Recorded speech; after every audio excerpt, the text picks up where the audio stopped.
I've heard from several of you that you might be at the wrong party considering everything going on outside. But thank you all for being here. And on behalf of the Equity Art team, welcome to Nashville and the National Pathways Festival and Summit. My name is Stanford Thompson, and I am the Executive Director of Equity Art. We are thrilled to have sold out this year's conference and look forward to spending this time with you all, digging into strategic conversations to advance equitable practices and support the trajectory of musicians of color. I first want to thank our friends here with the Nashville Symphony, especially Kimberly McLemore, Alan Valentine, Maestro Giancarlo Guerrero, Philip Ducray, and the staff and the musicians of the Nashville Symphony for their generosity in hosting us this year and for the excellent partnership in the planning and execution of this weekend's activities.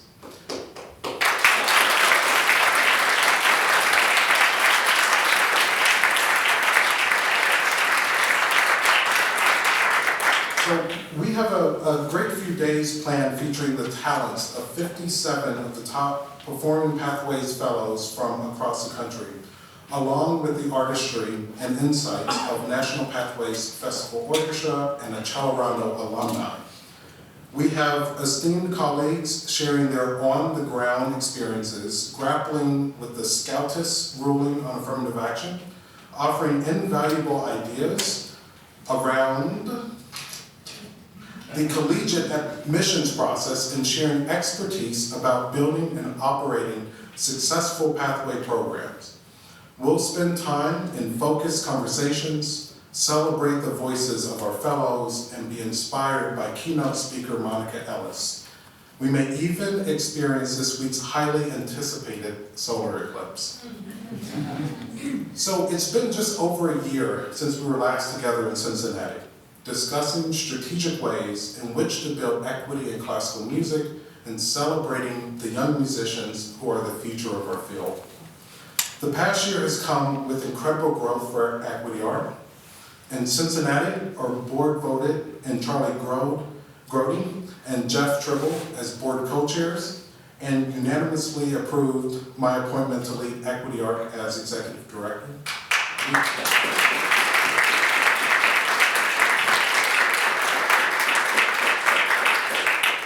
We developed a strategic framework to guide and further our mission-based work, expanded our team to include a fourth full-time employee, and have laid the foundation for new programmatic initiatives that we are excited to launch in the coming weeks. We will continue to strategically expand our organizational capacity in order to sustain the programmatic growth we anticipate in the coming years.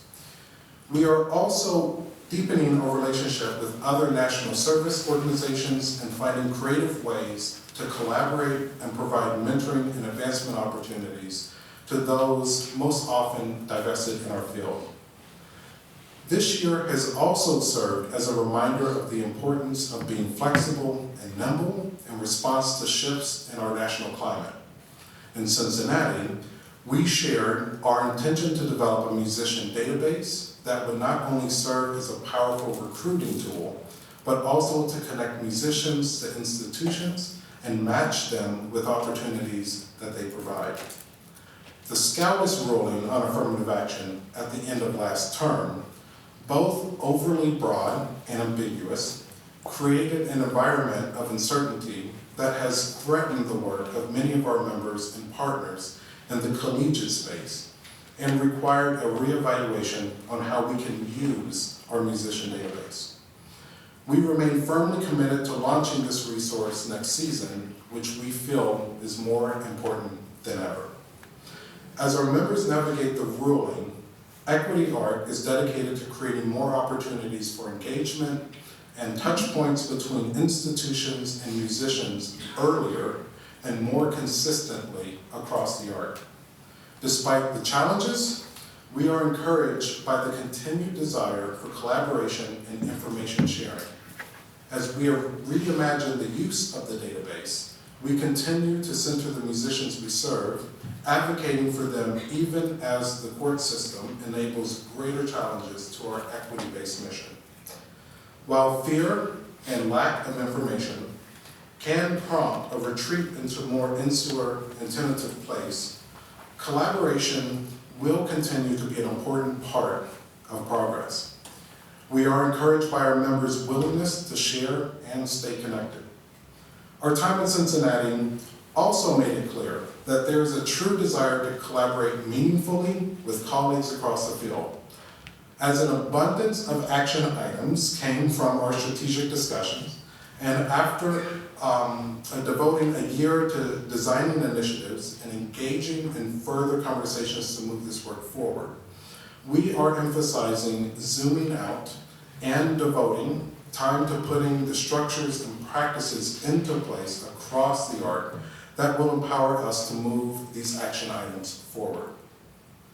One of the most powerful parts of last year's festival and convening was seeing the community in the festival orchestra taking place among our young people. It's been a privilege to curate these invaluable experiences for our fellows and to raise the visibility of the work our Pathway partners are accomplishing across the country. 2 years ago in Chicago, we laid the foundations for a formal collective of Pathway programs nationwide.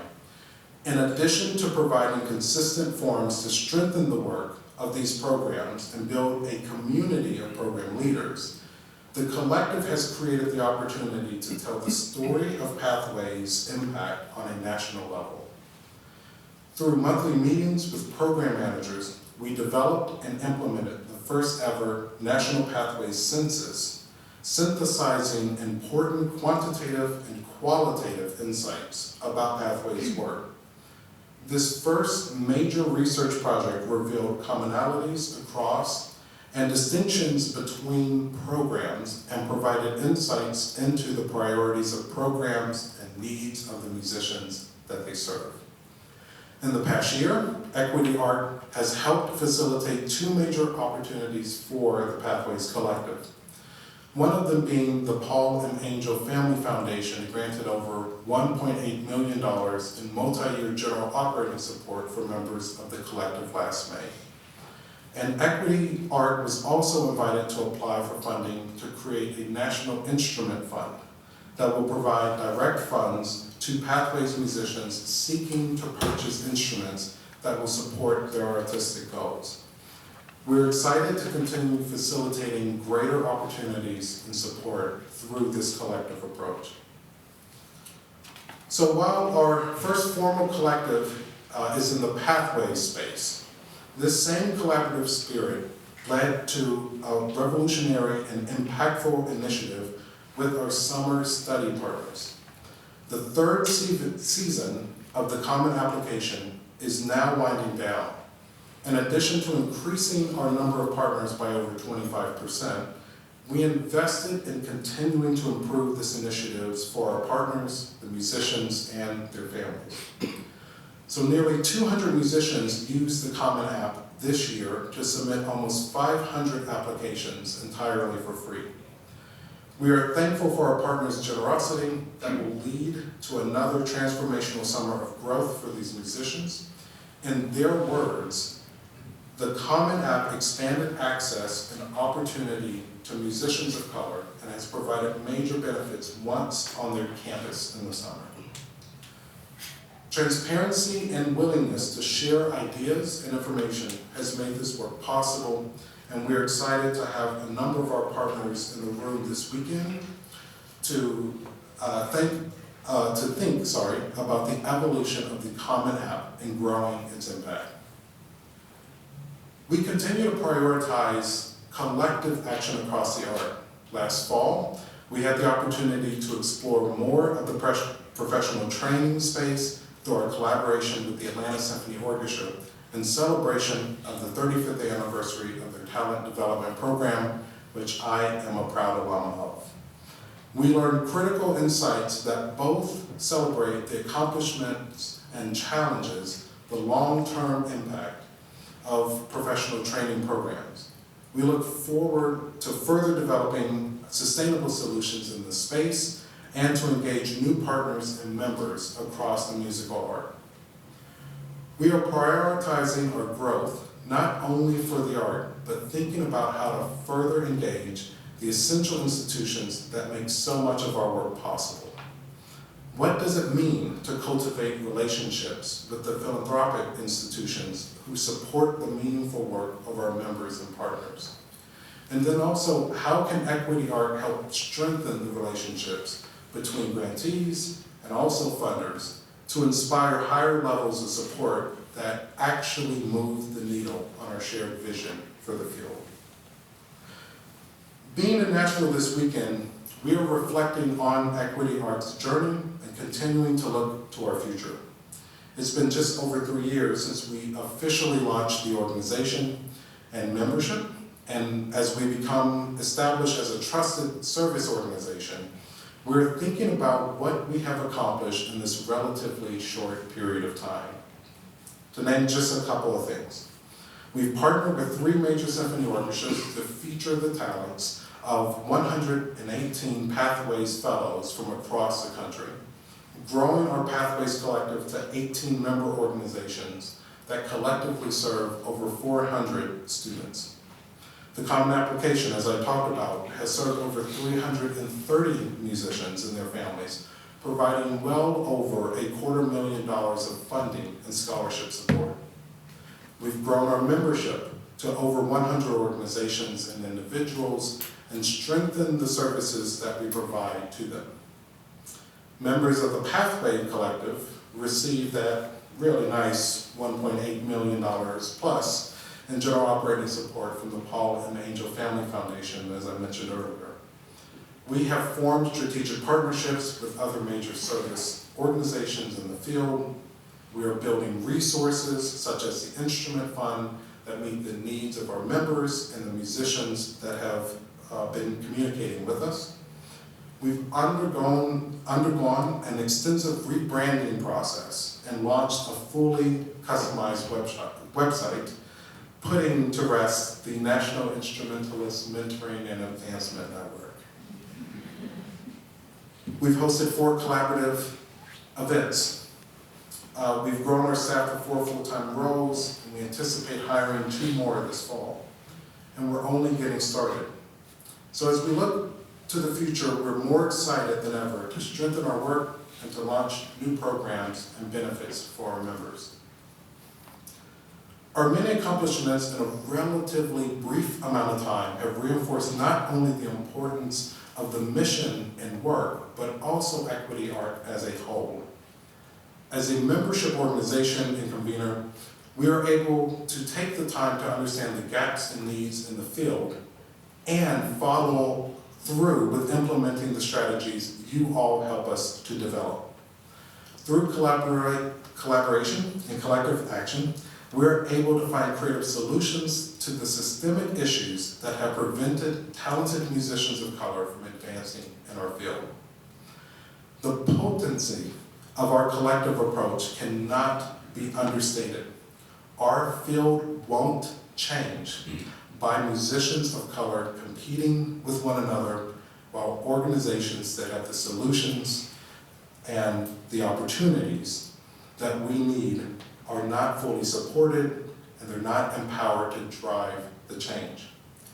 In building and fostering relationships, we know that the reach and impact of our work will only grow, and we are looking forward to continuing to facilitate and steward the next steps. As the climate in our country continues to shift, we know that our place in the ecosystem is more important than ever, and that making progress in the next 25 years is possible. So we're humbled to be part of this work. We're also very grateful to have your support in it. So as we look forward from here, I'm proud of our team who has diligently worked on this summit over the past 16 months. Under McGee Capsuto's leadership and our team members Paula and Terry,